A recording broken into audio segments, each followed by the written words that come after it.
When we say food as medicine, we're talking about identifying exactly which fruits, which vegetables, which nuts and seeds can serve as medicine for an individual's multiple health challenges. Welcome to Startup Health TV, where we celebrate the entrepreneurs and the innovators who are transforming health. I'm Logan Plaster, here with my friend Mory Bahar, CEO of Personal Remedies. Mory, always good to see you. It's always great to see you, my old friend. We've been tracking your progress for a long time. You've been creating these apps that really help people embrace the idea that food can be medicine. It can really help them in a variety of ways. Yes. One of the interesting things about what you do is how it has application across health. So just kind of catch us up. Tell us where Personal Remedies is in 2024. Okay. We provide totally personalized dietary guidance, taking into account an individual's multiple illnesses, health risks, allergies, food preferences, and medications. So when we say food is medicine or food as medicine, we're talking about identifying exactly which fruits, which vegetables, which nuts and seeds can serve as medicine for an individual's multiple health challenges, so not just one. So where does all the data come from to make it personalized to me? Exactly. We basically look at all the available research, starting with PubMed, but also at various universities and clinics like Mayo Clinic, Cleveland Clinic, and the like. We look at all that research in order to extract any knowledge with respect to the relationship between different nutrients and different illnesses and different food items and different illnesses. Now, there's not as much research available about relationship between food and the individual I was going to ask, yeah. and various health conditions. A little bit of a black box. But there's a lot of data available on relationship between different nutrients, compounds, elements, substances, and various illnesses. So our artificial intelligence, and we kind of use artificial intelligence technology starting 22 years ago, long before it became the popular terminology and buzzword it is today. As an example, this past summer, I had 12 interns, all doing research on various illnesses and anything we could find with respect to which nutrients and which food items have a positive or negative relationship with these illnesses. We feed that knowledge into our knowledge base with our algorithms basically crunching all that research in order to simplify the relationship between a given food item and a given illness in just one simple positive or negative score. Okay? And that is really the foundation of our ability to provide individualized dietary guidance for people. Okay, and you deliver this through individual apps that are targeting specific types of people, diseases, conditions? Right. So basically, just to be more thorough about this, we have primarily a B2B approach because unless your name is well known, the B2C approach, it's not as a smart way of going to the market. Having said that, and just to finish the story, on the B2B front, people use our API. For example, our most recent customer, Amazon, uses our API. Or companies, health tech companies like Edamame, they use our API and our data in order to provide information about recipes as they relate to various illnesses. So just so I understand, so Edamame is the food data, and you're connecting the food data with the disease data. They are recipe data. Okay. We are the ingredient data. Okay. So they use the ingredient data in order to establish a score for a recipe that's composed of various amounts of these ingredients. So that you can connect the recipe to your actual health. Right. They use the ingredient data in order to figure out, is this recipe that's composed of these particular ingredients in this amount going to be helpful or harmful for a given illness. Hypertension, type 2 diabetes, you name it. Now, the latest announcements that we have made and are going to continue to make are our Food as Medicine series of apps. So we have already made it available. Food as Downloadable now? Yes. Okay.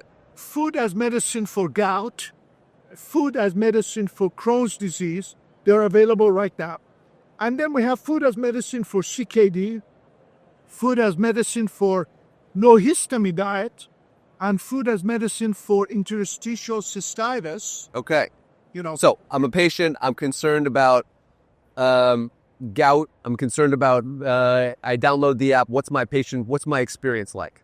okay. So when you download the app for gout, gout is assumed to be your primary condition. And then you get to select out of a list of 300 different health risks, medications, allergies, food preferences, and the like as your more dominant comorbidity. In other words, you can't just find somebody who suffers from gout, my friend. Chances are they may have high triglycerides, they may suffer from obesity or excess weight, they may have high blood pressure or high cholesterol or heart disease and other complications. Or they may have osteoporosis and arthritis, which is very close cousin of gout, right? So that's why in our app, even though the primary concern is gout, we want to give the user the option to select a comorbidity. So gout becomes the entry point for something much more holistic. Right. So they now have gout data and they pick another condition, and now they get dietary guidance for that combination. Yeah. Now, on our website, that same patient can select gout and any unlimited number of comorbidities. We didn't want to make that app that complicated because simplicity is key when you're talking about apps, download. Yeah, behavior change. Okay. So I sign up. I mentioned my comorbidities. Does it start giving me recipe recommendations daily? How granular are we talking about? Great. It can give you definitely recipe recommendations. We have a handful of recipes in our system. If somebody wants really comprehensive data on recipes, then they go to one of our licensees named Animal, okay, right? Yeah. But in terms of granularity, you single out as exactly which specific nuts, seeds, snacks, beverages, meat, fowl, fish. More high level guidance then. Here's Very specific guidance. We tell you exactly which particular nuts are good for you and which ones are bad.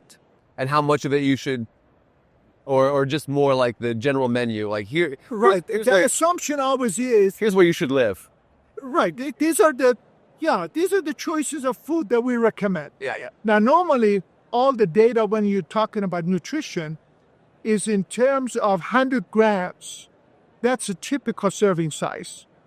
Having said that, for items such as nuts, seeds, dried fruits, it's 30 grams. For items like salt, pepper, cayenne pepper, or dried oregano, it's 2 grams because nobody sits down and has 100 grams of salt or 100 grams of butter or something, right? So we have reasonable assumptions about serving size so that when we give guidance, it's something that's meaningful to the consumer. Okay. What milestones are you looking forward to over the next, say, 6-12 months? What's next? Yeah, the two major things we have going for the next 6 months. One is completing the rollout of Food as Medicine series of apps. Yeah. I mentioned How many will there be once it's all? there will be around 22 of them. Oh, wow. That's a lot. Right. Well, It's a lot of work. unfortunately, there are a lot of people suffer from different illnesses. I can't help that. Yeah. And often they don't suffer from just one. If they are over 50, which I just am 50 not long ago, Sorry, I didn't mean to laugh. Yeah. they suffer from multiple chronic illnesses, not just one. Unfortunately, average of 3 plus for over 50 people. Okay, so 22 So app. I was going to roll out all of the remaining Food as Medicine apps. The other challenge we have, remember I told you we had 12 interns working for us during the summer? They did awesome work. Okay, they did a lot of good research on various illnesses and various food items or various nutrients. Our next step is to really feed that monumental amount of research and data into our knowledge base, running our algorithms to properly digest that science in order to update and improve, which is an ongoing task. Yeah. All the data we have about food-disease interaction. Now, it doesn't change every day, to be honest with you. People don't discover a brand new fruit overnight. Yeah. And there are not brand new health conditions that come up, every day. However, some of the relationships do get updated all the time. Yeah. Okay?